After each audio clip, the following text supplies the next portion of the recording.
শেষ কথা। জীবনের প্রবহমান ঘোলা রঙের হজ বরলর মধ্যে হঠাৎ যেখানে গল্পটা আপন রূপ ধরে সদ্য দেখা দেয়,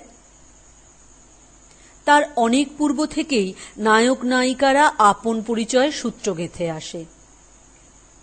পিছন থেকে সেই প্রাগগাল্পিক ইতিহাসের ধারা অনুসরণ করতেই হয়।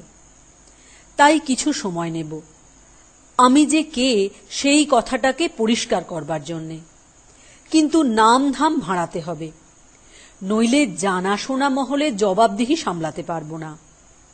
কি নাম নেব তাই ভাবছি। রোম্যান্টিক নামকরণের দ্বারা গোড়া থেকেই গল্পটাকে বসন্তর আগে পঞ্চম সুরে বাঁধতে চাইনে। নবীন মাধব নামটা বোধহয় চলে যেতে পারবে। ওর বাস্তবের শ্যামলা রংটা ধুয়ে ফেলে করা যেতে পারত নবারুণ সেনগুপ্ত, কিন্তু তাহলে খাঁটি শোনাত না। গল্পটা নামের বড়াই করে লোকের বিশ্বাস হারাত। লোকে মনে করত ধার করা জামিয়ার পরে সাহিত্য সভায় বাবুয়ানা করতে এসেছে। আমি বাংলাদেশের বিপ্লবী দলের একজন। ব্রিটিশ সাম্রাজ্যের মহাকর্ষ শক্তি আন্ডামান তীরের খুব কাছাকাছি টান মেরেছিল। নানা বাঁকা পথে সিআইডির ফাঁস এড়িয়ে এড়িয়ে গিয়েছিলুম আফগানিস্তান পর্যন্ত। অবশেষে পৌঁছেছি আমেরিকায় খালাসির কাজ নিয়ে। পূর্ববঙ্গীয় জেদ ছিল মজ্জায়। একদিনও ভুলিনি যে ভারতবর্ষের হাত পায়ের শিকলে উখো ঘষতে হবে দিনরাত, যতদিন বেঁচে থাকি। কিন্তু বিদেশে কিছুদিন থাকতেই একটা কথা নিশ্চিত বুঝেছিলুম, আমরা যে প্রণালীতে বিপ্লবের পালা শুরু করেছিলুম সে যেন আতশবাজিতে পটকা ছোঁড়ার মতো। তাতে নিজের পোড়া কপাল পুড়িয়েছি অনেকবার, দাগ পড়েনি ব্রিটিশ রাজতক্তে। আগুনের উপর পতঙ্গের অন্ধ আসক্তি। যখন সদর্পে ঝাঁপ দিয়ে পড়ছিলুম তখন বুঝতে পারিনি সেটাতে ইতিহাসের যজ্ঞানল জ্বালানো হচ্ছে না, জ্বালাচ্ছি নিজেদের খুব ছোট ছোট চিতানল। ইতিমধ্যে ইউরোপীয় মহাসমরের ভীষণ প্রলয়রূপ তার অতি বিপুল আয়োজন সমেত চোখের সামনে দেখা দিয়েছিল। এই যুগান্তর স্বাধীনী সর্বনাশাকে আমাদের খোড়ো ঘরের চণ্ডীমণ্ডপে প্রতিষ্ঠা করতে পারব, সে দুরাশা মন থেকে লুপ্ত হয়ে গেল। সমারোহ করে আত্মহত্যা করবার মতো আয়োজন ঘরে নেই। তখন ঠিক করলুম ন্যাশনাল দুর্গের গোড়া পাকা করতে হবে। স্পষ্ট বুঝতে পেরেছিলুম, বাঁচতে যদি চাই আদিম যুগের হাত দুখানায় যে কটা নখ আছে তা দিয়ে লড়াই করা চলবে না। এ যুগে যন্ত্রের সঙ্গে যন্ত্রের দিতে হবে পাল্লা। যেমন তেমন করে মরা সহজ, কিন্তু বিশ্বকর্মার চেলাগিরি করা সহজ নয়। অধীর হয়ে ফল নেই, গোড়া থেকেই কাজ শুরু করতে হবে। পথ দীর্ঘ, সাধনা কঠিন। দীক্ষা নিলুম যন্ত্রবিদ্যায়। ডেট্রয়েটের ফোর্ডের মোটর কারখানায় কোনো মতে ঢুকে পড়লুম। হাত পাকাচ্ছিলুম, কিন্তু মনে হচ্ছিল না খুব বেশি দূর এগোচ্ছি। একদিন কি দুর্বুদ্ধি ঘটল, মনে হলো ফোর্ডকে যদি একটুখানি আভাস দিই যে আমার উদ্দেশ্য নিজের উন্নতি করা নয়, দেশকে বাঁচানো, তাহলে স্বাধীনতা পূজারী আমেরিকার ধন সৃষ্টির জাদুকর বুঝি খুশি হবে, এমনকি আমার রাস্তা হয়তো করে দেবে প্রশস্ত। ফোর্ড চাপা হাসি হেসে বললে, আমার নাম হেনরি ফোর্ড, পুরাতন ইংরাজি নাম। আমাদের ইংল্যান্ডের মামাতো ভাইরা অকেজো, তাদের আমি কেজো করব, এই আমার সংকল্প। আমি ভেবেছিলুম ভারতীয় কেউ কেজো করে তুলতে উৎসাহ হতেও পারে। একটা কথা বুঝতে পারলুম, টাকাওয়ালা দরদ টাকাওয়ালাদেরই পড়ে। আর দেখলুম এখানে চাকা তৈরি চক্রপথে শেখা বেশি দূর এগোবে না। এই উপলক্ষে একটা বিষয় চোখ খুলে গেল, সে হচ্ছে এই যে যন্ত্রবিদ্যা শিক্ষার আরও গোড়ায় যাওয়া চাই। যন্ত্রের মাল মশলা সংগ্রহ শিখতে হবে। ধরণী শক্তিমানদের জন্য জমা করে রেখেছেন তাঁর দুর্গম জঠরে কঠিন পদার্থ, এই নিয়ে দিগ্বিজয় করেছে তারা। আর গরিবদের জন্য রয়েছে তার উপরের স্তরে ফসল। হাড় বেরিয়েছে তাদের পাঁজরায়, চুপসে গেছে তাদের পেট। আমি লেগে গেলুম খনিজ বিদ্যা শিখতে। ফোর্ড বলেছে ইংরেজ অকেজো, তার প্রমাণ হয়েছে ভারতবর্ষে। একদিন হাত লাগিয়েছিল তারা নীলের চাষে, আর একদিন চায়ের চাষে। সিভিলিয়ানের দল দপ্তরখানায় তকমা পরা ল অ্যান্ড অর্ডার এর ব্যবস্থা করেছে, কিন্তু ভারতের বিশাল অন্তর্ভাণ্ডারের সম্পদ উদ্ঘাটিত করতে পারেনি। কি মানবচিত্তের, কি প্রকৃতির! বসে বসে পাটের চাষি রক্ত নিংড়েছে। জামশেদ টাটাকে সেলাম করেছি সমুদ্রের ওপার থেকে। ঠিক করেছি আমার কাজ পটকা ছোঁড়া নয়, শীত কাটতে যাব পাতালপুরীর পাথরের প্রাচীরে। মায়ের আঁচল ধরা বুড়ো খোকাদের দলে মিশে মা মা ধ্বনিতে মন্তর পড়ব না, আর দেশের দরিদ্রকে অক্ষম, অভুক্ত, অশিক্ষিত দরিদ্র বলেই মানব। দরিদ্র নারায়ণ বুলি দিয়ে তার নামে মন্তর বানাবো না। প্রথম বয়সে এরকম বচনের পুতুল গড়া খেলা অনেক খেলেছি। কবিদের কুমোর বাড়িতে স্বদেশের যে রাংতা লাগানো প্রতিমা গড়া হয়, তারই সামনে বসে বসে অনেক চোখের জল ফেলেছি, কিন্তু আর নয়। এই জাগ্রত বুদ্ধির দেশে এসে বাস্তবকে বাস্তব বলে জেনেই শুকনো চোখে কোমর বেঁধে কাজ করতে শিখেছি। এবার গিয়ে বেরিয়ে পড়বে এই বিজ্ঞানী বাঙাল কোদাল নিয়ে, কুড়ুল নিয়ে, হাতুড়ি নিয়ে দেশের গুপ্তধনের তল্লাশে। এই কাজটাকে কবির গদগদ কণ্ঠের চেলারা দেশমাতৃকার পূজা বলে চিনতেই পারবে না। ফোর্ডের কারখানা ঘর ছেড়ে তারপরে 9 বছর কাটিয়েছি খনিবিদ্যা, খনিজবিদ্যা শিখতে। ইউরোপে নানা কেন্দ্রে ঘুরেছি, হাতে কলমে কাজ করেছি, 2-1টা যন্ত্রকৌশল নিজেও বানিয়েছি। তাতে উৎসাহ পেয়েছি অধ্যাপকদের কাছে, নিজের উপরে বিশ্বাস হয়েছে। ধিক্কার দিয়েছি ভূতপূর্ব মন্ত্রমুগ্ধ অকৃতার্থ নিজেকে। আমার ছোট গল্পের সঙ্গে এই সব বড় বড় কথার একান্ত যোগ নেই। বাদ দিলে চলতো, হয়তো ভালোই হতো, কিন্তু এই উপলক্ষে একটা কথা বলার দরকার ছিল, সেটা বলি। যৌবনের গোড়ার দিকে নারী প্রভাবের ম্যাগনেটিজমে জীবনের মেরু প্রদেশের আকাশে যখন অরোরার রঙিন ছটার আন্দোলন ঘটতে থাকে, তখন আমি ছিলুম অন্যমনস্ক, একেবারে কোমর বেঁধে অন্যমনস্ক। আমি সন্ন্যাসী, আমি কর্মযোগী। এই সব বাণীর দ্বারা মনের আগল শক্ত করে আঁটা ছিল। কন্যাদায়িকরা যখন আশেপাশে আনাগোনা করেছিল, আমি স্পষ্ট করেই বলেছি, কন্যার কুষ্ঠিতে যদি অকাল বৈধব্য যোগ থাকে, তবেই যেন কন্যার পিতা আমার চিন্তা করেন। পাশ্চাত্য মহাদেশে নারী সঙ্গ ঠেকাবার বেড়া নেই। সেখানে আমার পক্ষে দুর্যোগের বিশেষ আশঙ্কা ছিল। আমি যে সুপুরুষ, দেশে থাকতে নারীদের মুখে সে কথা চোখের মৌন ভাষা ছাড়া অন্য কোনো ভাষায় শোনবার কোনো সম্ভাবনা ছিল না। তাই এ তথ্যটা আমার চেতনার বাইরে পড়েছিল। বিলেতে গিয়ে যেমন আবিষ্কার করেছি সাধারণের তুলনায় আমার বুদ্ধি বেশি আছে, তেমনি ধরা পড়েছিল আমাকে দেখতে ভালো। আমার এদেশী পাঠকদের মনে ঈর্ষা জন্মাবার মতো অনেক কাহিনীর ভূমিকা দেখা দিয়েছিল, কিন্তু হলফ করে বলছি, আমি তাদের নিয়ে ভাবের কুহকে মনকে জমাট বাঁধতে দিইনি। হয়তো আমার স্বভাবটা কড়া, পশ্চিমবঙ্গের শৌখিনদের মতো ভাবালুতায় আর্দ্র চিত্ত নই। নিজেকে পাথরে সিন্দুক করে তার মধ্যে আমার সংকল্পকে ধরে রেখেছিলুম। মেয়েদের নিয়ে রসের পালা শুরু করে তারপরে সময় বুঝে খেলা ভঙ্গ করা, সেও ছিল আমার প্রকৃতি বিরুদ্ধ। আমি নিশ্চয় জানতুম যে জেদ নিয়ে আমি আমার ব্রতের আশ্রয়ে বেঁচে আছি, এক পা ফসকালে সেই জেদ নিয়ে আমার ভাঙা ব্রতের তলায় পিষে মরতে হবে। আমার পক্ষে এর মাঝখানে কোনো ফাঁকির পথ নেই। তাছাড়া আমি জন্ম পাড়াগে, মেয়েদের সম্বন্ধে আমার সেকেলে সংকোচ ঘুচতে চায় না। তাই মেয়েদের ভালোবাসা নিয়ে যারা অহংকারের বিষয় করে, আমি তাদের অবজ্ঞা করি।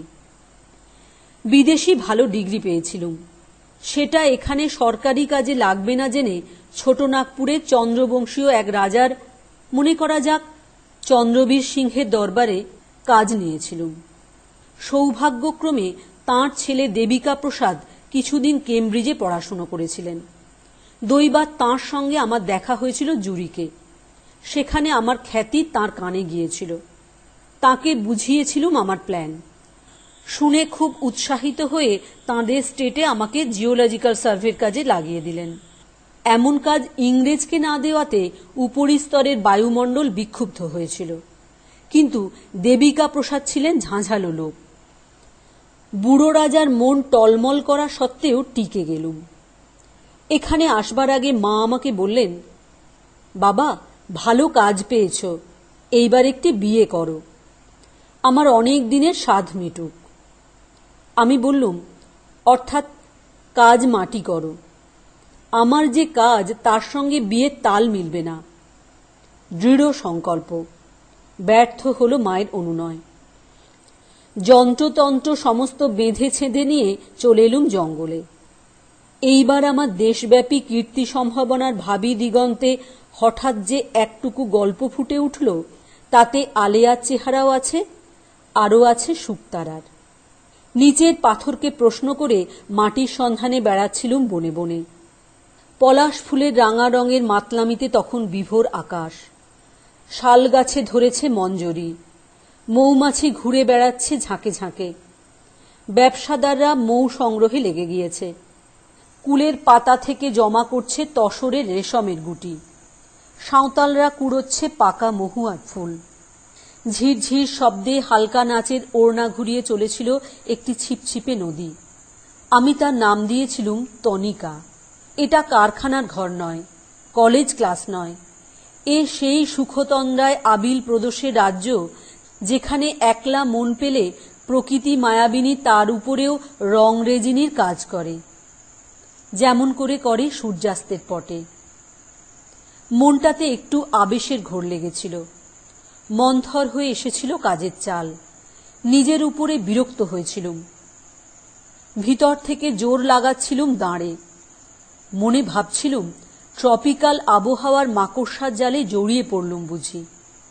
শয়তানি ট্রপিক্স এদেশে জন্মকাল থেকে হাত পাখার হাওয়ায় হাড়ের মন্ত্র চালাচ্ছে আমাদের রক্তে। এড়াতে হবে তার সেদসিক্ত জাদু।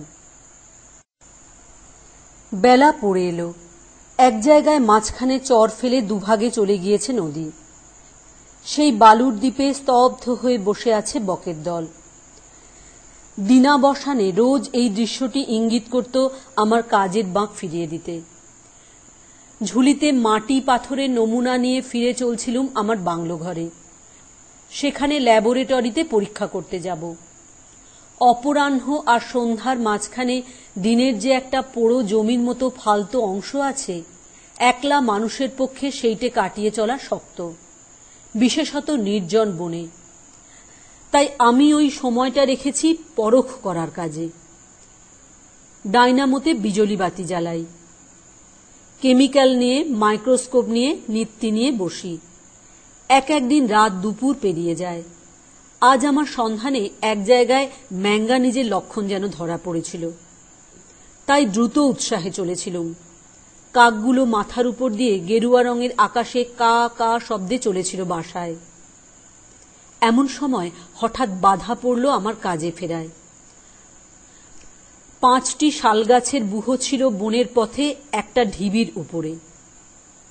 সেই বেষ্টনীর মধ্যে কেউ বসে থাকলে কেবল একটিমাত্র ফাঁকের মধ্যে দিয়ে তাকে দেখা যায়।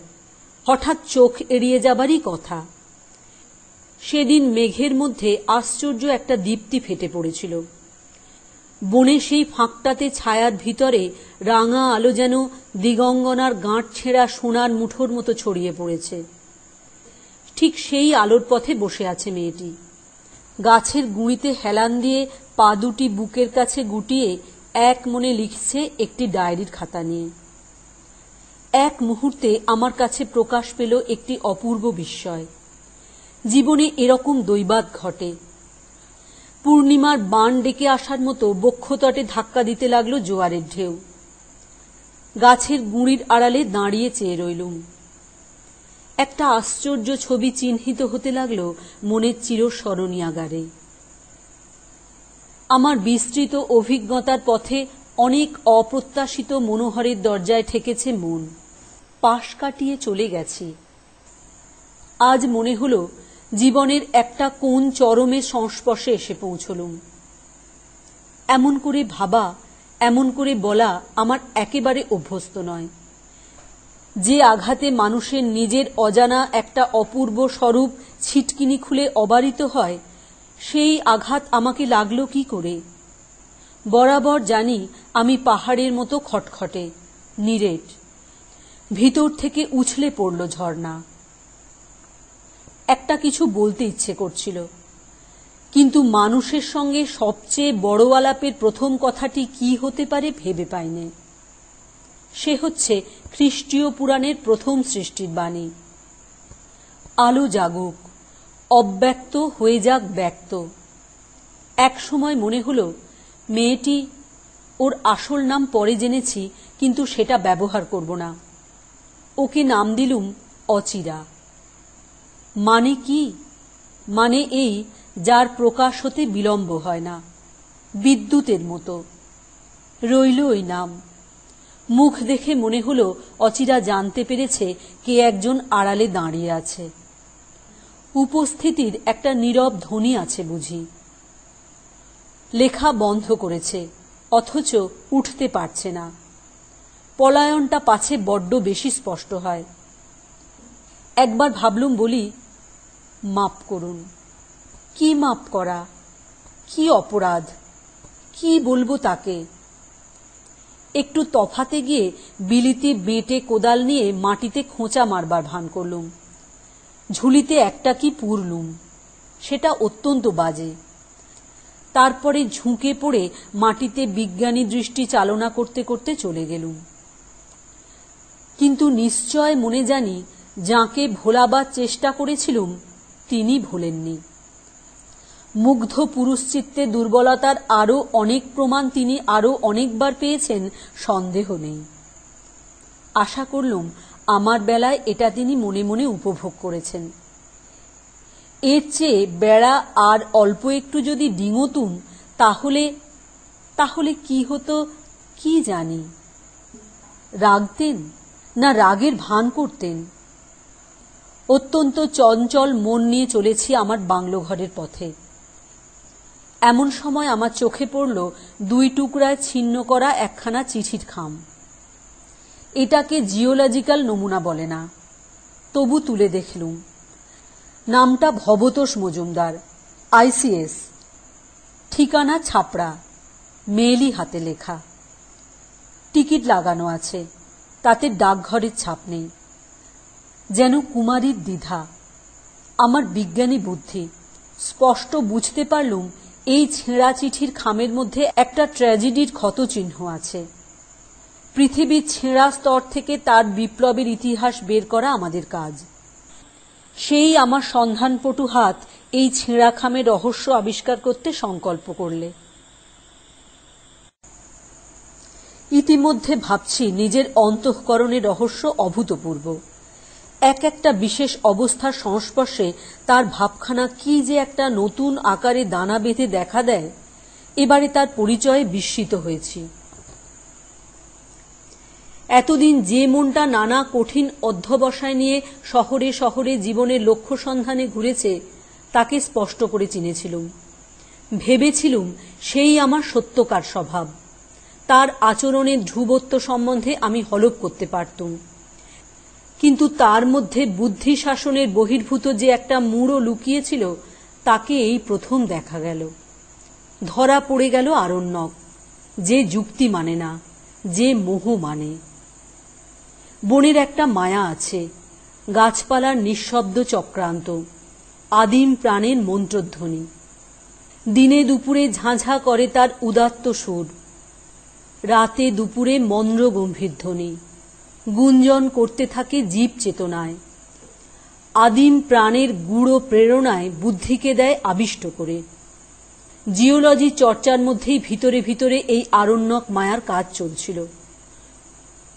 খুঁজছিলুম রেডিয়ামের কণা, যদি কৃপণ পাথরের মুঠির মধ্য থেকে বের করা যায়। দেখতে পেলুম অচিরাকে, কুসুমিত শালগাছে ছায়ালোকের বন্ধনে। এর পূর্বে বাঙালি মেয়েকে দেখেছি, সন্দেহ নেই, কিন্তু সব কিছু থেকে স্বতন্ত্রভাবে এমন একান্ত করে তাকে দেখবার সুযোগ পাইনি। এখানে তার শ্যামল দেহের কোমলতায় বনের লতাপাতা আপন ভাষা যোগ করে দিল। বিদেশিনীর রূপসী তো অনেক দেখেছি, যথোচিত ভালোও লেগেছে, কিন্তু বাঙালি মেয়ে এই যেন প্রথম দেখলুম। ঠিক যে জায়গায় তাকে সম্পূর্ণ দেখা যেতে পারে। এই নিভৃত বনের মধ্যে সে নানা পরিচিত অপরিচিত বাস্তবের সঙ্গে জড়িয়ে মিশিয়ে নেই। দেখে মনে হয় না সে বেনি দুলিয়ে ডায়োসিসনে পড়তে যায়, কিংবা বেথুন কলেজের ডিগ্রিধারিণী, কিংবা বালিগঞ্জের টেনিস পার্টিতে উচ্চ কলহাস্যে চা পরিবেশন করে। অনেকদিন আগে ছেলেবেলায় হরু ঠাকুর কিংবা রাম বসুর যে গান শুনে তারপরে ভুলে গিয়েছিলুম, যে গান আজ রেডিওতে বাজে না, গ্রামাফোনে পাড়া মুখরিত করে না, জানি নে কেন মনে হলো সেই গানের সহজ রাগিণীতে এই বাঙালি মেয়েটির রূপের ভূমিকা। মনে রইল সই মনের বেদনা। এই গানের সুরে যে একটি করুণ ছবি আছে, সে আজ রূপ নিয়ে আমার চোখে স্পষ্ট ফুটে উঠল। এও সম্ভব হল। কোন প্রবল ভূমিকম্পে পৃথিবীর যে তলায় লুকোনো আগ্নেয় সামগ্রী উপরে উঠে পড়ে, জিওলজি শাস্ত্রে তা পড়েছি। নিজের মধ্যে দেখলুম সেই নিচের তলার অন্ধকারের তপ্ত বিগলিত জিনিসকে হঠাৎ উপরের আলোতে। কঠোর বিজ্ঞানী নবীন মাধবের অটল অন্তস্তরে এই উলট পালট আমি কোনোদিন আশা করতে পারিনি। বুঝতে পারছি, যখন আমি রোজ বিকেল বেলায় এই পথ দিয়ে আমার কাজে ফিরেছি, ও আমাকে দেখেছে। অন্যমনস্ক আমি ওকে দেখিনি। বিলেতে যাবার পর থেকে নিজের চেহারার উপরে একটা গর্ব জন্মেছে। ও হাউ হ্যান্ডসাম, এই প্রশস্তি কানাকানিতে আমার অভ্যস্ত হয়ে গিয়েছিল। কিন্তু বিলেত ফেরত আমার কোনো কোনো বন্ধুর কাছে শুনেছি বাঙালি মেয়ের রুচি আলাদা। তারা মোলায়েম মেয়েলিরূপী পুরুষের রূপে খোঁজে। চলিত কথা হচ্ছে কার্তিকের মতো চেহারা। বাঙালি কার্তিক আর যাই হোক, কোনো পুরুষের দেব সেনাপতি নয়। প্যারিসে একজন বান্ধবীর মুখে শুনেছি বিলিতি সাদা রঙের অভাব। ওরিয়েন্টালের দেহে গরম আকাশ যে রং এঁকে দেয়, সে সত্যিকার রং, সে ছায়ার রং। এ রঙই আমাদের ভালো লাগে। এ কথাটা বঙ্গোপসাগরের ধারে বোধহয় খাটে না। এতদিন যেসব আলোচনা আমার মনেই ওঠেনি, কয়েকদিন ধরে আমাকে ভাবিয়েছে। রোদে পোড়া আমার রং, লম্বা আমার প্রাণসার দেহ, শক্ত আমার বাহু, দ্রুত আমার গতি, শুনেছি দৃষ্টি আমার তীক্ষ্ণ, নাক চিবুক কপাল নিয়ে সুস্পষ্ট জোরালো আমার চেহারা। এপস্টাইন পাথরে আমার মূর্তি গড়তে চেয়েছিল, সময় দিতে পারিনি। কিন্তু বাঙালিকে আমি মায়ের খোকা বলেই জানি, আর মায়েরা তাদের কোলের ধনকে মোমে গড়া পুতুলের মতোই দেখতে ভালোবাসে। এসব কথা মনের মধ্যে ঘুলিয়ে উঠে আমাকে রাগিয়ে তুলছিল। আগে ভাবেই কল্পনায় ঝগড়া করছিলুম অচিরার সঙ্গে। বলছিলুম, তুমি যাকে বলো সুন্দর, সে বিসর্জনের দেবতা। তোমাদের স্তব যদি বা পায়, সে টেকে না বেশি দিন। বলছিলুম, আমি বড় বড় দেশের স্বয়ংবর সভার মালা উপেক্ষা করে এসেছি, আর তুমি আমাকে উপেক্ষা করবে? গায়ে পড়ে এই বানানো ঝগড়া এমনই ছেলে মানুষই যে একদিন হেসে উঠেছি আপন উষ্মায়। এদিকে বিজ্ঞানীর যুক্তি কাজ করছে ভিতরে ভিতরে। মনকে জানাই, এটাও একটা মস্ত কথা। আমার যাতায়াতের পথের ধারে ও বসে থাকে। একান্ত নিভৃতই যদি ওর প্রার্থনীয় হতো, তাহলে ঠাঁই বদল করত। প্রথম প্রথম আমি ওকে আড়ে আড়ে দেখেছি, যেন দেখিনি এই ভান করে। ইদানিং মাঝে মাঝে স্পষ্ট চোখাচোখি হয়েছে। যতদূর আমার বিশ্বাস, সেটাকে চার চোখের অপঘাত বলে ওর মনে হয়নি। এর চেয়েও বিশেষ একটা পরীক্ষা হয়ে গেছে।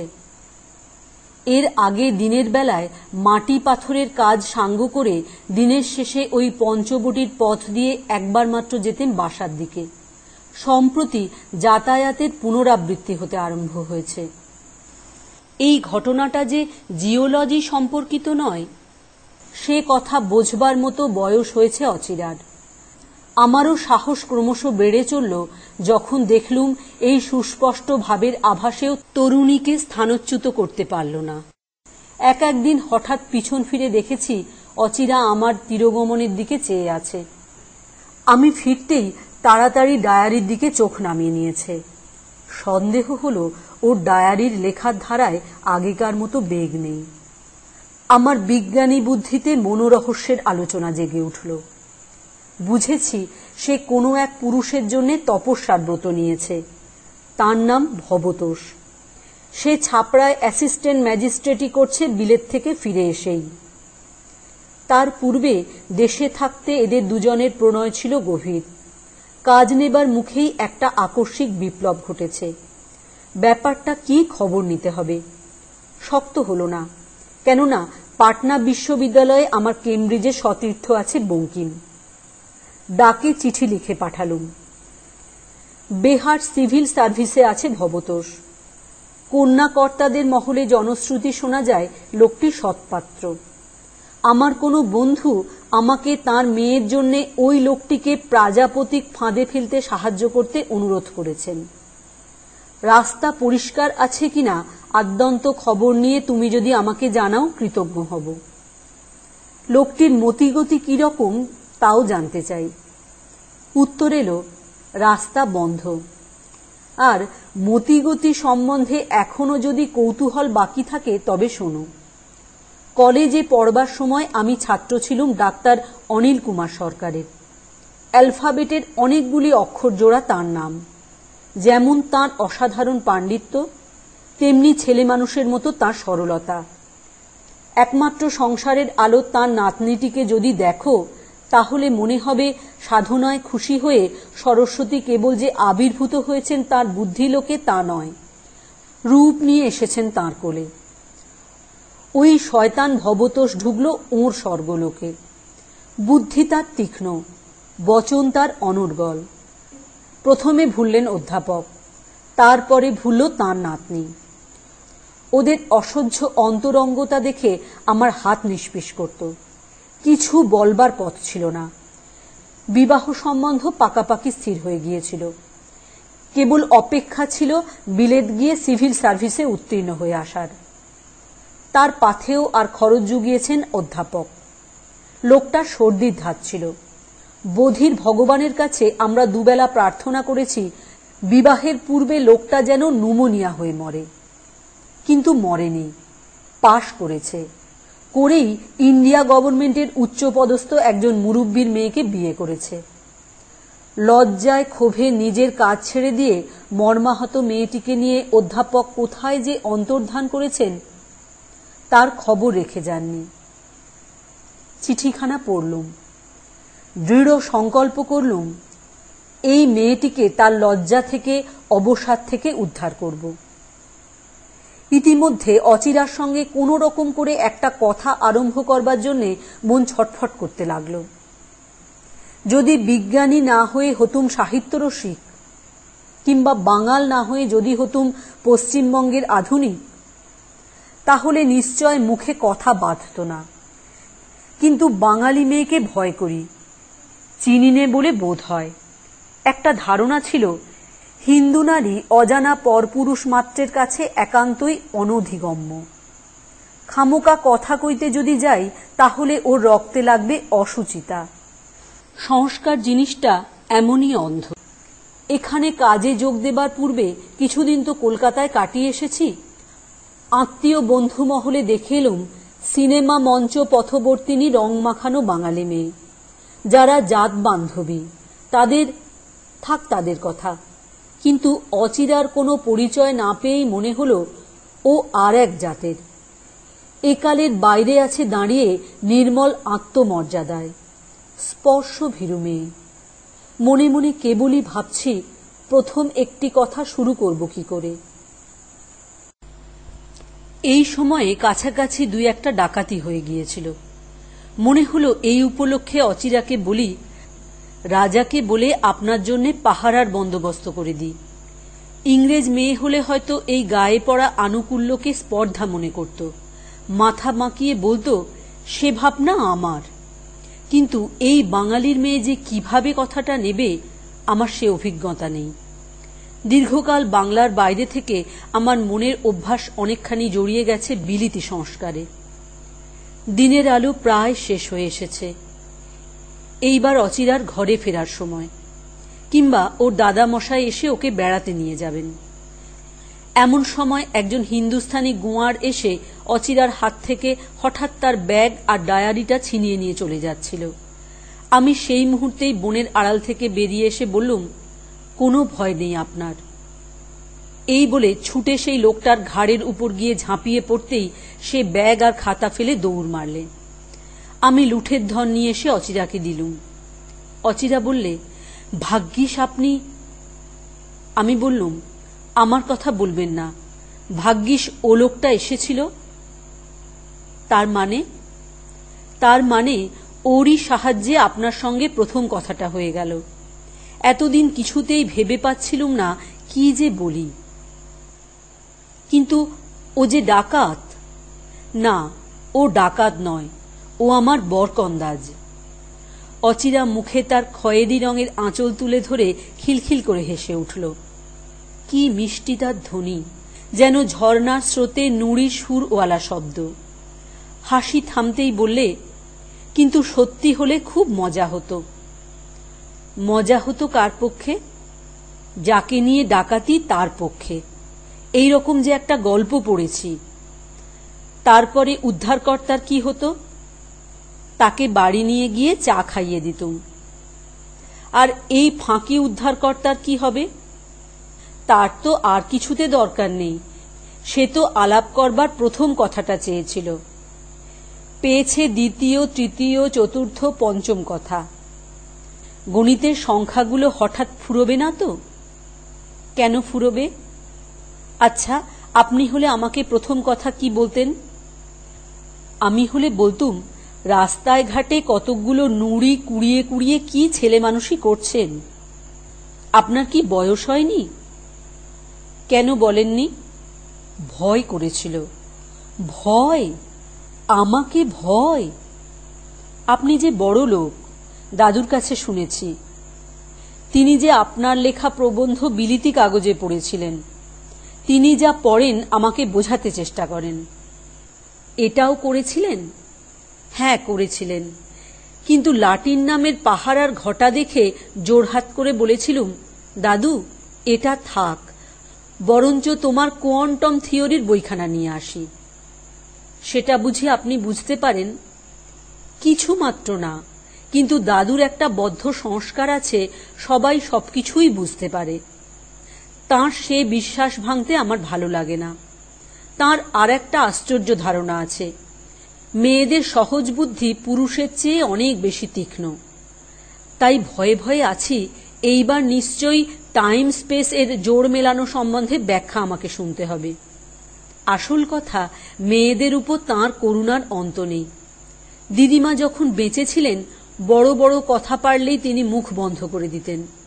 তাই মেয়েদের তীক্ষ্ণ বুদ্ধি যে কতদূর যেতে পারে তার প্রত্যক্ষ প্রমাণ দিদিমার কাছ থেকে পাননি। আমি ওকে হতাশ করতে পারব না। অনেক শুনেছি, বুঝিনি, আরো অনেক শুনব আর বুঝব না। অচিরার দুই চোখ কৌতুকে স্নেহে জল জল ছলছল করে উঠল। ইচ্ছে করছিল স্নিগ্ধ কণ্ঠের এই আলাপ শীঘ্র যেন শেষ হয়ে না যায়। দিনের আলো ম্লান হয়ে এলো। সন্ধ্যার প্রথম তারা জ্বলে উঠেছে শালবনের মাথার উপরে। সাঁওতাল মেয়েরা জ্বালানি কাঠ সংগ্রহ করে নিয়ে যাচ্ছে ঘরে। দূর থেকে শোনা যাচ্ছে তাদের গান। এমন সময় বাইরে থেকে ডাক এলো, দিদি কোথায় তুমি? অন্ধকার হয়ে এলো যে, আজকাল সময় ভালো নয়। ভালো তো নয়ই দাদু, তাই একজন রক্ষাকর্তা নিযুক্ত করেছি। অধ্যাপক আসতেই তাঁর পায়ের ধুলো নিয়ে প্রণাম করলুম। তিনি শশব্যস্ত হয়ে উঠলেন। পরিচয় দিলুম, আমার নাম নবীন মাধব সেনগুপ্ত। বৃদ্ধের মুখ উজ্জ্বল হয়ে উঠল। বললেন, বলেন কি, আপনি ডাক্তার সেনগুপ্ত? আপনি তো ছেলে মানুষ। আমি বললুম, নিতান্ত ছেলে মানুষ, আমার বয়স 36-এর বেশি নয়। আবার অচিরার সেই কলমধুর কণ্ঠের হাসি আমার মনে যেন দুনোলয়ে ঝংকারে সেতার বাজিয়ে দিলে। বললে, দাদুর কাছে পৃথিবীর সবাই ছেলে মানুষ, আর দাদু হচ্ছে সকল ছেলে মানুষের আগরওয়ালা। অধ্যাপক বললেন, আগরওয়ালা? একটা নতুন শব্দ বাংলায় আমদানি করলে, কোথা থেকে জোটালে? সেই যে তোমার ভালোবাসার মারোয়ারি ছাত্র কুন্দনলাল আগরওয়ালা আমাকে এনে দিত বোতলে করে আমের চাটনি। আমি তাকে জিজ্ঞাসা করেছিলুম আগরওয়ালা কথাটার মানে কি। সে বলেছিল পায়োনিয়র। অধ্যাপক বললেন, ডাক্তার সেনগুপ্ত, আপনার সঙ্গে আলাপ হলো যদি আমাদের ওখানে যেতে হবে তো। কিচ্ছু বলতে হবে না দাদু, যাবার জন্যে লাফালাফি করছেন। আমার কাছে শুনেছেন দেশকালের একজোট তত্ত্ব নিয়ে তুমি ব্যাখ্যা করবে আইনস্টাইনের কাঁধে চড়ে। মনে মনে বললুম, সর্বনাশ, কি দুষ্টুমি। অধ্যাপক অত্যন্ত উৎসাহিত হয়ে বললেন, আপনার বুঝি টাইম স্পেসের? আমি ব্যস্ত হয়ে বলে উঠলুম, কিচ্ছু বুঝিনে টাইম স্পেসের। আমাকে বোঝাতে গেলে আপনার সময় নষ্ট হবে মাত্র। বৃদ্ধ ব্যগ্র হয়ে বলে উঠলেন, সময়? এখানে সময়ের অভাব কোথায়? আচ্ছা, এক কাজ করুন না, আজকে না হয় আমাদের ওখানে আহার করবেন, কি বলেন? আমি লাফ দিয়ে বলতে যাচ্ছিলুম, এক্ষুনি। অচিরা বলে উঠল, দাদু, সাধে তোমাকে বলি ছেলে মানুষ। যখন তখন নেমন্তন্ন করে তুমি আমাকে মুশকিলে ফেলো। এই দণ্ডকারণ্যে ফিরপির দোকান পাবো কোথায়? ওরা বিলেতে ডিনার খাইয়ে যাতে সর্বগ্রাসী মানুষ। কেন তোমার নাতনির বদনাম করবে? অন্তত ভেটকি মাছ আর ভেড়ার ব্যবস্থা করতে হবে তো। আচ্ছা আচ্ছা, তাহলে কবে আপনার সুবিধে হবে বলুন? সুবিধে আমার কালই হতে পারবে, কিন্তু অচিরা দেবীকে বিপন্ন করতে চাইনে। ঘোর জঙ্গলে, পাহাড়ে, গুহা গহ্বরে আমাকে ভ্রমণে যেতে হয়। সঙ্গে রাখি থলে ভরে চিঁড়ে, ছড়া কয়েক কলা, বিলিতি বেগুন, কাঁচা ছোলার সবজি, চিনে বাদামও কখনো থাকে। আমি সঙ্গে নিয়ে আসব ফলারের আয়োজন। অচিরা দেবী দই দিয়ে সহস্তে মেখে আমাকে খাওয়াবেন। এতে যদি রাজি থাকেন তাহলে কোনো কথা থাকবে না। দাদু, বিশ্বাস করো না এসব লোককে। তুমি বাংলা মাসিকে লিখেছিলে বাঙালির খাদ্যে ভিটামিনের প্রভাব, সে উনি পড়েছেন, তাই কেবল তোমাকে খুশি করবার জন্যে চিঁড়ে কলার ফর্দ তোমাকে শোনালেন। আমি ভাবলুম, মুশকিলে ফেললে। বাংলা কাগজে ডাক্তারের লেখা ভিটামিনের তত্ত্ব পড়া কোনো কালে আমার দ্বারা সম্ভব নয়, কিন্তু কবুল করি কি করে? বিশেষত উনি যখন উৎফুল্ল হয়ে আমাকে জিজ্ঞাসা করলেন সেটা পড়েছেন নাকি। আমি বললুম, পড়ি বা না পড়ি তাতে কিছু আসে যায় না। আসল কথা উনি নিশ্চয় জানেন কাল যদি ওকে খাওয়াই তাহলে ওর পাতে পশু পক্ষী স্থাবর জঙ্গম কিছুই বাদ পড়বে না। সেই জন্যে অত নিশ্চিন্ত মনে বিলিতি বেগুনের নাম কীর্তন করলেন। ওর শরীরটার দিকে দেখো না চেয়ে, শুধু সাকান্নে গড়া বলে কেউ সন্দেহ করতে পারে? দাদু, তুমি সবাইকেই অত্যন্ত বেশি বিশ্বাস করো, এমনকি আমাকেও। সেই জন্যে ঠাট্টা করে তোমাকে কিছু বলতে সাহস করি নে। বলতে বলতে ধীরে ধীরে আমরা ওদের বাড়ির দিকে চলেছি। এমন সময় হঠাৎ অচিরা বলে উঠল, এইবার আপনি ফিরে যান বাসায়। কেন? আমি ভেবেছিলুম আপনাদের বাড়ির দরজা পর্যন্ত পৌঁছে দিয়ে আসব। ঘর এলোমেলো হয়ে আছে, আপনি বলবেন বাঙালি মেয়েরা সব অগোছালো। কাল এমন করে সাজিয়ে রাখব যে মেম সাহেবের কথা মনে পড়বে। অধ্যাপক বললেন, আপনি কিছু মনে করবেন না ডক্টর সেনগুপ্ত, ওচি বেশি কথা করছে, কিন্তু ওর স্বভাব নয় সেটা। এখানে বড় নির্জন বলে ও জুড়ে রাখে আমার মনকে অনর্গল কথা কয়ে। সেটাই ওর অভ্যেস হয়ে গেছে। ও যখন চুপ করে থাকে তখনই আমার ঘরটা যেন ছমছম করতে থাকে, আমার মনটাও। ও জানে সে কথা। আমার ভয় করে পাছে ওকে কেউ ভুল বোঝে। বুড়োর গলা জড়িয়ে ধরে অচিরা বললে, বুঝুক না দাদু। অত্যন্ত অনিন্দনীয় হতে চাইনে, সেটা অত্যন্ত আনইন্টারেস্টিং।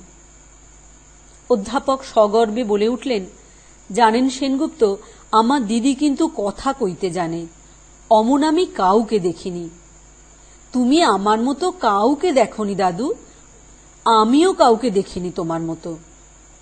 আমি বললুম, আচার্যদেব, যাবার আগে আমাকে কিন্তু একটা কথা দিতে হবে। আচ্ছা বেশ, আপনি যতবার আমাকে আপনি বলেন আমি মনে মনে ততবার জিভ কাটতে থাকি।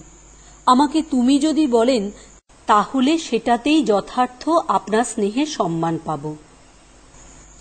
এ বাড়িতে আমাকে তুমি শ্রেণীতে তুলে দিতে আপনার নাতনিও সাহায্য করবেন। সর্বনাশ, আমি সামান্য নাতনি, হঠাৎ অত উঁচুতে নাগাল পাব না।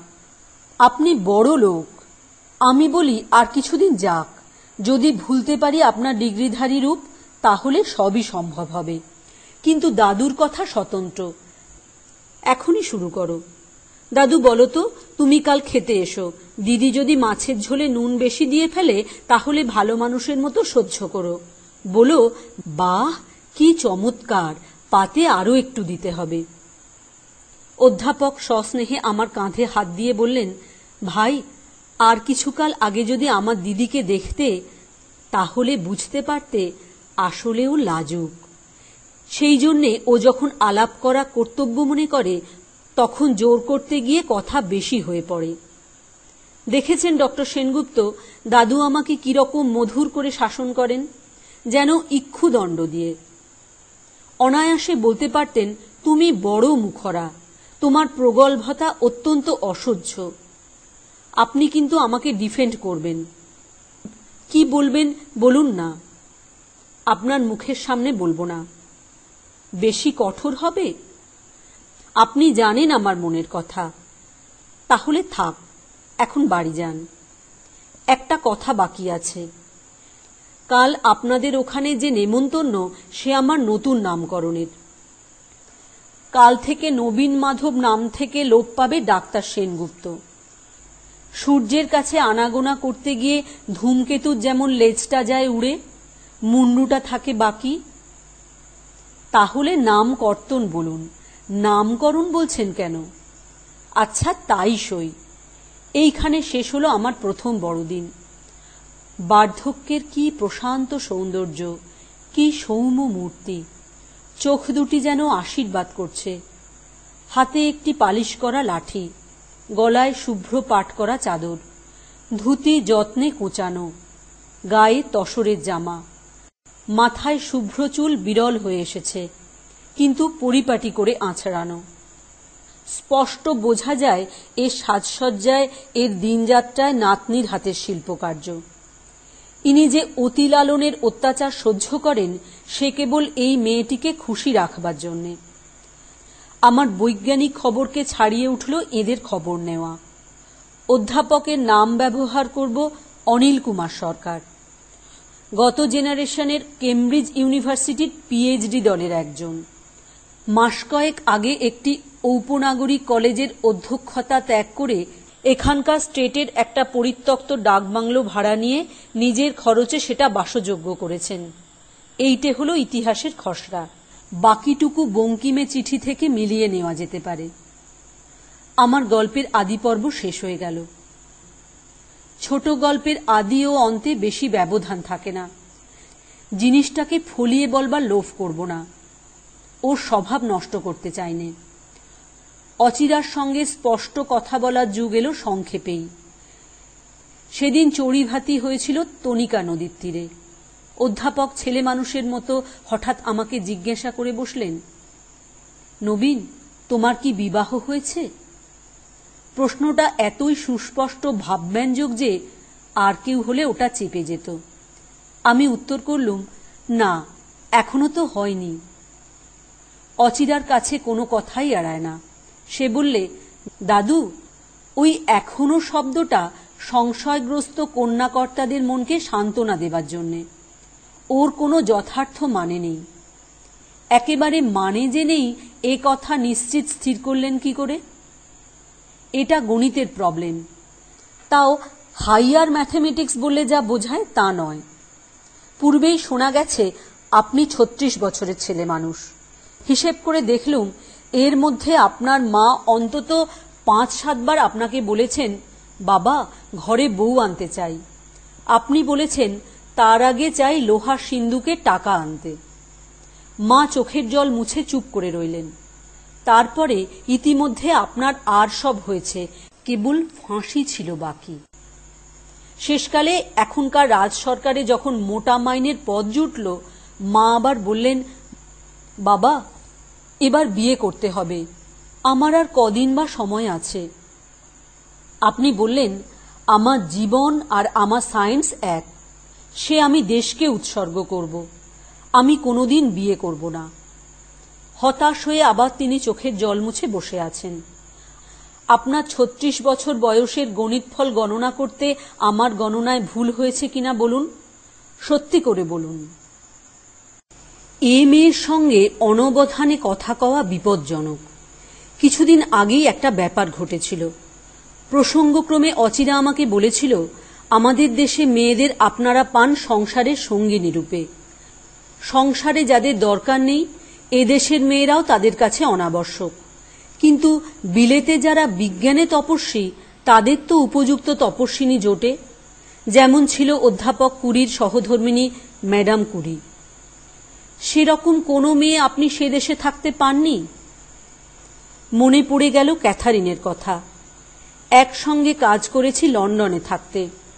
এমনকি আমার একটা রিসার্চের বইয়ে আমার নামের সঙ্গে তার নামও জড়িত ছিল। মানতে হলো কথাটা। অচিরা বললে, তাকে আপনি বিয়ে করলেন না কেন? তিনি কি রাজি ছিলেন না? আবার মানতে হলো, হ্যাঁ, প্রস্তাব তাঁর দিক থেকেই উঠেছিল। তবে আমার কাজ যে ভারতবর্ষের, শুধু সে তো বিজ্ঞানের নয়। অর্থাৎ ভালোবাসার সফলতা আপনার মতো সাধকের কামনার জিনিস নয়। মেয়েদের জীবনের চরম লক্ষ্য ব্যক্তিগত, আপনাদের নৈর্ব্যক্তিক। এর জবাবটা হঠাৎ মুখে এলো না। আমাকে চুপ করে থাকতে দেখে অচিরা বললে, বাংলা সাহিত্য আপনি বোধহয় পড়েন না। কচ ও দেবযানী বলে একটা কবিতা আছে, তাতে ওই কথাই আছে, মেয়েদের ব্রত হচ্ছে পুরুষকে বাঁধা, আর পুরুষদের ব্রত সে বাঁধন কাটিয়ে অমরলোকে রাস্তা বানানো। কচ বেরিয়ে পড়েছিল দেবযানীর অনুরোধ এড়িয়ে। আপনি কাটিয়ে এসেছেন মায়ের অনুনয়। একই কথা। মেয়ে পুরুষের এই চিরকালের দ্বন্দ্বে আপনি জয়ী হয়েছেন। জয় হোক আপনার পৌরুষের। কাঁদুক মেয়েরা, সে কান্না আপনারা নিন পূজার নৈবেদ্য। দেবতার উদ্দেশ্যে আসে নৈবেদ্য, কিন্তু দেবতা থাকেন নিরাসক্ত। অধ্যাপক এই আলোচনার মূল লক্ষ্য কিছুই বুঝলেন না। সগর্বে বললেন, দিদির মুখে গভীর সত্য কেমন বিনা চেষ্টায় প্রকাশ পায়। বাইরের লোক শুনলে মনে করবে তাঁর কেবলই ভয় বাইরের লোক তাঁর নাতনিকে ঠিক বুঝতে পারবে না। অচিরা বললে, বাইরের লোক মেয়েদের জ্যাঠামি সইতে পারে না, তাদের কথা তুমি ভেবো না, তুমি আমাকে ঠিক বুঝলে হয়। অচিরা খুব বড় কথাও বলে থাকে হাসির ছলে, কিন্তু আজ সে কি গম্ভীর। আমার একটা কথা আন্দাজে মনে হলো, ভবতোষ ওকে বুঝিয়েছিল যে সে যে ভারত সরকারের উচ্চ গগনে জ্যোতির্লোক থেকে বধূ এনেছে, তারও লক্ষ্য খুব উচ্চ এবং নিঃস্বার্থ। ব্রিটিশ রাষ্ট্র শাসনের ভাণ্ডার হতেই সে শক্তি সংগ্রহ করতে পারবে দেশের কাজে লাগাতে। এত সহজ নয় অচিরাকে ছলনা করা। সে যে ভোলেনি তার প্রমাণ রয়ে গেছে সেই দ্বিখণ্ডিত চিঠির খামটা থেকেই। অচিরা আবার বললে, দেবযানী কচকে কি অভিসম্পাদ দিয়েছিল জানেন নবীনবাবু? না। বলেছিল, তোমার জ্ঞান সাধনার ধন তুমি নিজে ব্যবহার করতে পারবে না, অন্যকে দান করতে পারবে। আমার কাছে কথাটা আশ্চর্য বোধ হয়। যদি এই অভিসম্পাদ আজ দিত কেউ ইউরোপকে, তাহলে সে বেঁচে যেত। বিশ্বের জিনিসকে নিজের জিনিসের মতো ব্যবহার করেই ওরা লোভের তাড়ায় মরছে। সত্যি কিনা বলো দাদু? খুব সত্যি।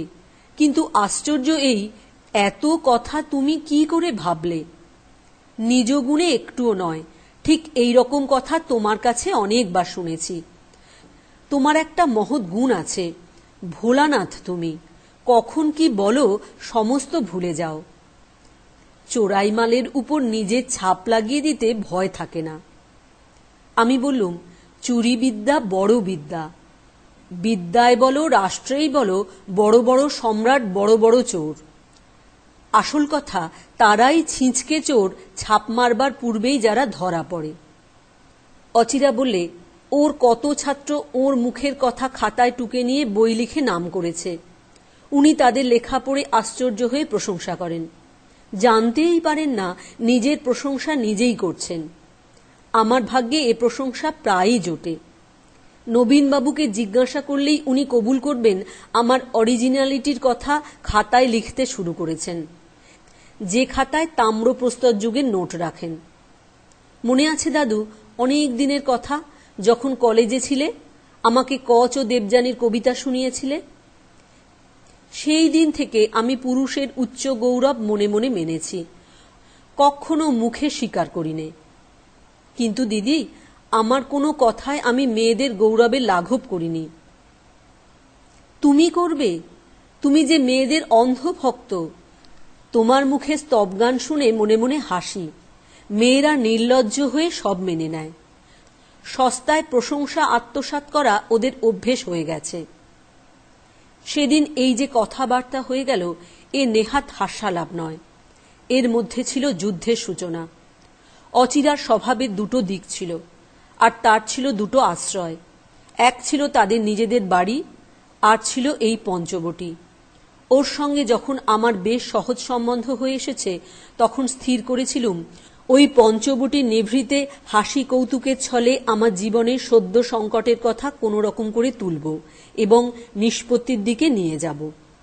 কিন্তু ওখানে পথ বন্ধ। আমাদের পরিচয়ের প্রথম দিনে প্রথম কথা যেমন মুখে আসছিল না, তেমনি এখানে যে অচিরা আছে তার কাছে প্রথম কথা নেই। মোকাবিলায় ওর চরম মনের কথায় পৌঁছবার কোনো উপায় খুঁজে পাইনি। ওর ঘরের কাছে ওর সহাস্য মুখরতা রোধ করে দেয় আমার তরফের এক পা অগ্রগতি, আর ওর নিভৃত বনচ্ছায়ায় আমার সমস্ত চাঞ্চল্য ঠেকিয়ে রেখেছে নির্বাক নিস্তব্ধতায়।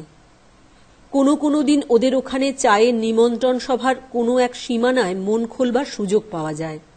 অচিরা বুঝতে পারে আমি বিপদমণ্ডলীর কাছাকাছি আসছি। সেই দিনই ওর বাক্য বর্ষণের অবিরলতা অস্বাভাবিক বেড়ে ওঠে। একটুও ফাঁক পাইনে, আর আবহাওয়া হয়ে ওঠে প্রতিকূল। আমার মনে হয়েছে অত্যন্ত অশান্ত। কাজের বাধা এমনি ঘটছে যে আমি লজ্জা পাচ্ছি মনে মনে। সদরে বাজেটের মিটিংয়ে আমার রিসার্চ বিভাগে আরও কিছু টাকা মঞ্জুর করে নেবার প্রস্তাব আছে।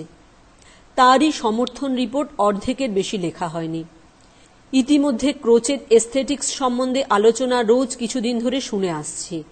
বিষয়টা সম্পূর্ণ আমার উপলব্ধির এবং উপভোগের বাইরে। সে কথা অচিরা নিশ্চিত জানে। দাদুকে উৎসাহিত করে আর মনে মনে হাসে। সম্প্রতি চলছে বিহেভিয়ারিজম সম্বন্ধে যত বিরুদ্ধ যুক্তি আছে তার ব্যাখ্যা। এই তত্ত্বালোচনার শোচনীয়তা হচ্ছে এই যে অচিরা এই সময়টাতে ছুটি নিয়ে বাগানের কাজে চলে যায়।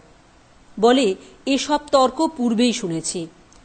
আমি বোকার মতো বসে থাকি, মাঝে মাঝে দরজার দিকে তাকাই। একটা সুবিধে এই যে অধ্যাপক জিজ্ঞাসা করেন না তর্কের কোনো একটা দুরূহ গ্রন্থি বুঝতে পারছি কিনা। তাঁর মনে হয় সমস্তই জলের মতো বোঝা যায়। কিন্তু আর তো চলবে না, কোনো ছিদ্রে আসল কথাটা পারতেই হবে। পিকনিকের এক অবকাশে অধ্যাপক যখন পোড়ো মন্দিরের সিঁড়িটাতে বসে নব্য কেমিস্ট্রির নতুন আমদানির বই পড়ছিলেন, বেঁটে আবলুস গাছে ঝোপের মধ্যে বসে অচিরা হঠাৎ আমাকে বললে, এই চিরকালের বনের মধ্যে যে একটা অন্ধ প্রাণের শক্তি আছে, ক্রমেই তাকে আমার ভয় করছে। আমি বললুম, আশ্চর্য, ঠিক এই রকমের কথা সেদিন আমি আমার ডায়ারিতে লিখেছি। অচিরা বলে চলল, পুরনো ইমারতের কোনো একটা ফাটলে লুকিয়ে লুকিয়ে অসথের একটা অঙ্কুর ওঠে, তারপরে শিকড়ে শিকড়ে জড়িয়ে ধরে তার সর্বনাশ করে। এও তেমনি দাদুর সঙ্গে এই কথাটাই হচ্ছিল। দাদু বলছিলেন, লোকালয় থেকে বহুদিন একান্ত দূরে থাকলে মানবচিত্ত প্রকৃতির প্রভাবে দুর্বল হতে থাকে, প্রবল হয়ে ওঠে আদিম প্রাণ প্রকৃতির প্রভাব। আমি বললুম, এরকম অবস্থায় কি করা যায়? তিনি বললেন, মানুষের চিত্তকে আমরা তো সঙ্গে করে আনতে পারি, ভিড়ের চেয়ে নির্জনে তাকে বরঞ্চ বেশি করে পাই। এই দেখো না আমার বইগুলি। দাদুর পক্ষে বলা সহজ, কিন্তু সবাইকে এক ওষুধ খাটে না। আপনি কি বলেন? আমি বললুম, আচ্ছা বলবো, আমার কথাটা ঠিক মতো বুঝে দেখবেন। আমার মত এই যে, এই রকম জায়গায় এমন একজন মানুষের সঙ্গ সমস্ত অন্তর বাহিরে পাওয়া চাই, যার প্রভাব মানব প্রকৃতিকে সম্পূর্ণ করে রাখতে পারে। যতক্ষণ না পাই ততক্ষণ অন্ধ শক্তির কাছে কেবলই হার ঘটতে থাকবে। আপনি যদি সাধারণ মেয়েদের মতো হতেন, তাহলে আপনার কাছে সত্য কথা শেষ পর্যন্ত স্পষ্ট করে বলতে মুখে বাধত। অচিরা বললে, বলুন আপনি, দ্বিধা করবেন না। বললুম, আমি সায়েন্টিস্ট, যেটা বলতে যাচ্ছি সেটা ইম্পার্সোনাল ভাবে বলবো। আপনি একদিন ভবতোষকে অত্যন্ত ভালোবেসেছিলেন, আজও কি আপনি তাকে তেমনি ভালোবাসেন? আচ্ছা, মনে করুন বাসিনে আমি আপনার মনকে সরিয়ে এনেছি। তা হতে পারে, কিন্তু একলা আপনি নন, বনের ভিতরকার এই ভীষণ অন্ধশক্তি। সেই জন্যে আমি এই সরে আসাকে শ্রদ্ধা করি নে, লজ্জা পাই। কেন করেন না? দীর্ঘকালের প্রয়াসে মানুষ চিত্তশক্তিতে নিজের আদর্শকে গড়ে তোলে, প্রাণশক্তির অন্ধতা তাকে ভাঙে। আপনার দিকে আমার যে ভালোবাসা, সে এই অন্ধশক্তির আক্রমণে। ভালোবাসাকে আপনি এমন করে গঞ্জনা দিচ্ছেন নারী হয়ে। নারী বলে দিচ্ছি, ভালোবাসার আদর্শ আমাদের পূজার জিনিস, তাকেই বলে সতীত্ব। সতীত্ব একটা আদর্শ, এ জিনিসটা বনের প্রকৃতি নয়, মানবীর। এ নির্জনে এতদিন সেই আদর্শকে আমি পূজা করছিলুম সকল আঘাত, সকল বঞ্চনা সত্ত্বেও। তাকে রক্ষা করতে না পারলে আমার সুচিতা থাকে না। আপনি শ্রদ্ধা করতে পারেন ভবতোষকে? না। তার কাছে যেতে পারেন? না। কিন্তু সে আর আমার সেই জীবনের প্রথম ভালোবাসা এক নয়। এখন আমার কাছে সেই ভালোবাসা ইম্পার্সোনাল, কোনো আধারের দরকার নেই। ভালো বুঝতে পারছি নে। আপনি বুঝতে পারবেন না, আপনাদের সম্পদ জ্ঞানের, উচ্চতম শিখরে সে জ্ঞান ইম্পার্সোনাল। মেয়েদের সম্পদ হৃদয়ের। যদি তার সব হারায়, যা কিছু বাহ্যিক, যা দেখা যায়, ছোঁয়া যায়, ভোগ করা যায়, তবু বাকি থাকে তার সেই ভালোবাসার আদর্শ, যা অবাং মনস গোচর, অর্থাৎ ইম্পার্সোনাল। আমি বললুম, দেখুন, তর্ক করবার সময় আর নেই। এখানকার কাগজে বোধহয় দেখে থাকবেন, আমার এখানকার কাজ শেষ হয়ে গেছে। অ্যাসিস্ট্যান্ট জিওলজিস্ট লিখেছেন, এখান থেকে আরও কিছু দূরে সন্ধানের কাজ আরম্ভ করতে হবে। কিন্তু কেন গেলেন না? আপনার কাছ থেকে, আমার কাছ থেকে শেষ কথাটা শুনতে চান? প্রথম কথাটা পূর্বেই আদায় করা হয়েছে। হ্যাঁ, ঠিক তাই। তাহলে কথাটা পরিষ্কার করে বলি। আমার ওই পঞ্চবটির মধ্যে বসে আপনার অগোচরে কিছুকাল আপনাকে দেখেছি। সমস্ত দিন পরিশ্রম করেছেন, মানেননি প্রখর রৌদ্রের তাপ। কোনো দরকার হয়নি কারো সঙ্গের। এক একদিন মনে হয়েছে হতাশ হয়ে গেছেন। যেটা পাবেন নিশ্চিত করেছিলেন, সেটা পাননি। কিন্তু তার পরদিন থেকেই আবার অক্লান্ত মনে খোঁড়াখুঁড়ি চলেছে। বলিষ্ঠ দেহকে বাহন করে বলিষ্ঠ মনের যেন জয়যাত্রা চলছে। এমনতর বিজ্ঞানের তপস্বী আমি আর কখনো দেখিনি। দূরে থেকে ভক্তি করেছি। এখন বুঝি না। বলি শুনুন, আমার সঙ্গে আপনার পরিচয় যতই এগিয়ে চলল, ততই দুর্বল হল সেই সাধনা। নানা তুচ্ছ উপলক্ষে কাজে বাধা পড়তে লাগল। তখন ভয় হল নিজেকে, এই নারীকে। ছি ছি, কি পরাজয়ের বিষ এনেছি আমার মধ্যে। এই তো আপনার দিকের কথা, এখন আমার কথাটা বলি। আমারও একটা সাধনা ছিল, সেও তপস্যা। তাতে আমার জীবনকে পবিত্র করবে, উজ্জ্বল করবে, এ আমি নিশ্চয় জানতুম। দেখলুম ক্রমেই পিছিয়ে যাচ্ছি। যে চাঞ্চল্য আমাকে পেয়ে বসেছিল তার প্রেরণা এই ছায়াচ্ছন্ন বনের নিঃশ্বাসের ভিতর থেকে। সে আদিম প্রাণের শক্তি। মাঝে মাঝে এখানকার রাক্ষসী রাত্রি দ্বারা আবিষ্ট হয়ে মনে হয়েছে একদিন আমার দাদুর কাছ থেকে আমাকে ছিনিয়ে নিতে পারে বুঝি এমন প্রবৃত্তি রাক্ষস আছে। তার ২০ হাত দিনে দিনে আমার দিকে এগিয়ে আসছে। তখনই বিছানা ফেলে ছুটে গিয়ে ঝর্ণার মধ্যে ঝাঁপিয়ে পড়ে আমি স্নান করেছি। এই কথা বলতে বলতে অচিরা ডাক দিলে, দাদু। অধ্যাপক তার পড়া ফেলে রেখে কাছে এসে মধু স্নেহে বললেন, কি দিদি? তুমি সেদিন বলেছিলে না মানুষের সত্য তার তপস্যার ভিতর দিয়ে অভিব্যক্তি হয়ে উঠছে, তার অভিব্যক্তি বায়োলজির নয়। হ্যাঁ, তাই তো আমি বলি। পৃথিবীতে বর্বর মানুষ জন্তুর পর্যায়ে, কেবলমাত্র তপস্যার ভিতর দিয়ে সে হয়েছে জ্ঞানী মানুষ। আরও তপস্যা সামনে আছে, আরও স্থূলত্ব বর্জন করতে হবে, তবে সে হবে দেবতা। পুরাণে দেবতার কল্পনা আছে, কিন্তু অতীতে দেবতা ছিলেন না। দেবতা আছেন ভবিষ্যতে, মানুষের ইতিহাসের শেষ অধ্যায়ে। দাদু, এইবার তোমার আমার কথাটা চুকিয়ে দিই, কদিন থেকে মনের মধ্যে তোলপাড় করছে। আমি উঠে পড়ে বললুম, তাহলে আমি যাই। না, আপনি বসুন। দাদু, তোমার সেই কলেজের যে অধ্যক্ষ পদ তোমার ছিল, সেটা আবার খালি হয়েছে। সেক্রেটারি খুব অনুনয় করে তোমাকে লিখেছেন সেই পদ ফিরে নিতে।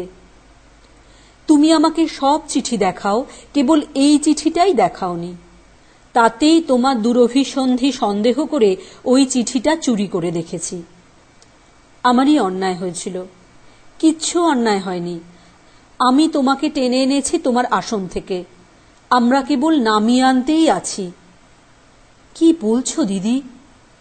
সত্যি কথাই বলছি। বিশ্বজগৎ না থাকলে বিধাতার হাত খালি হয়, ছাত্র না থাকলে তোমার তেমনি। সত্যি কথা বলো। বরাবর স্কুল মাস্টারি করেছি কিনা তাই। তুমি আবার স্কুল মাস্টার? তুমি বর্ন টিচার, তুমি আচার্য। তোমার জ্ঞানের সাধনা নিজের জন্যে নয়, অন্যকে দানের জন্যে।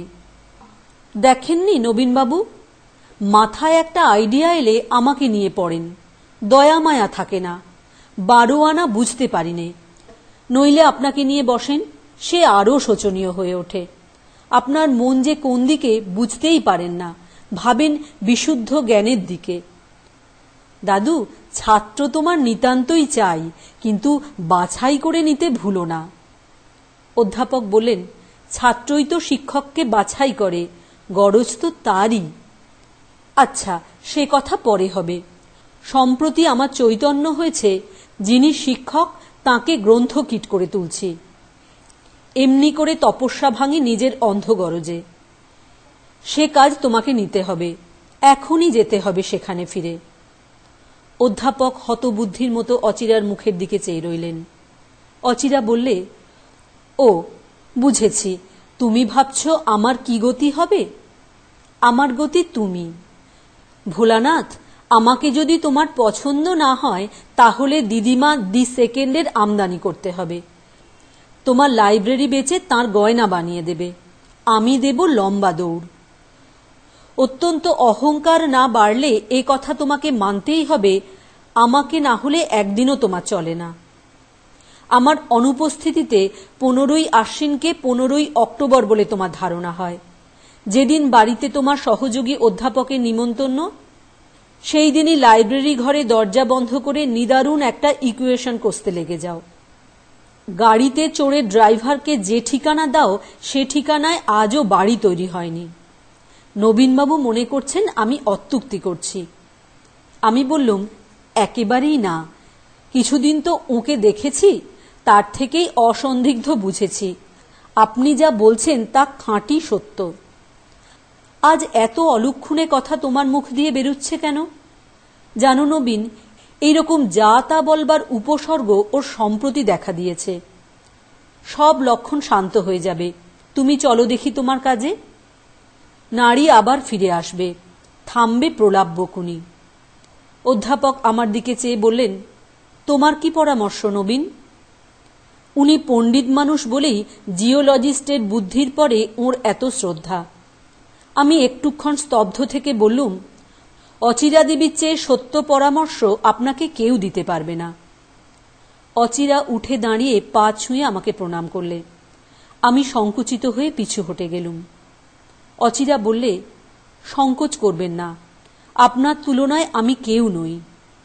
সে কথাটা একদিন স্পষ্ট হবে। এইখানেই শেষ বিদায় নিলুম। যাবার আগে আর কিন্তু দেখা হবে না। অধ্যাপক আশ্চর্য হয়ে বললেন, সে কি কথা দিদি? দাদু, তুমি অনেক কিছু জানো, কিন্তু অনেক কিছু সম্বন্ধে তোমার চেয়ে আমার বুদ্ধি অনেক বেশি সবিনয়ে এ কথাটা স্বীকার করে নিও। আমি পদধূলি নিয়ে প্রণাম করলুম অধ্যাপককে। তিনি আমাকে বুকে আলিঙ্গন করে ধরে বললেন, আমি জানি সামনে তোমার কীর্তির পথ প্রশস্ত। এইখানে আমার ছোট গল্প ফুরোলো। তার পরেকার কথা জিওলজিস্টের। বাড়ি ফিরে গিয়ে কাজের নোট এবং রেকর্ডগুলো আবার খুললুম। মনে হঠাৎ খুব একটা আনন্দ জাগল। বুঝলুম একেই বলে মুক্তি।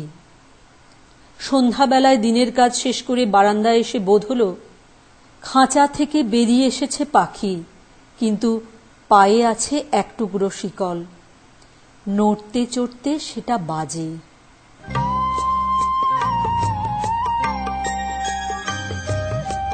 ফাল্গুন ১৩৪৬।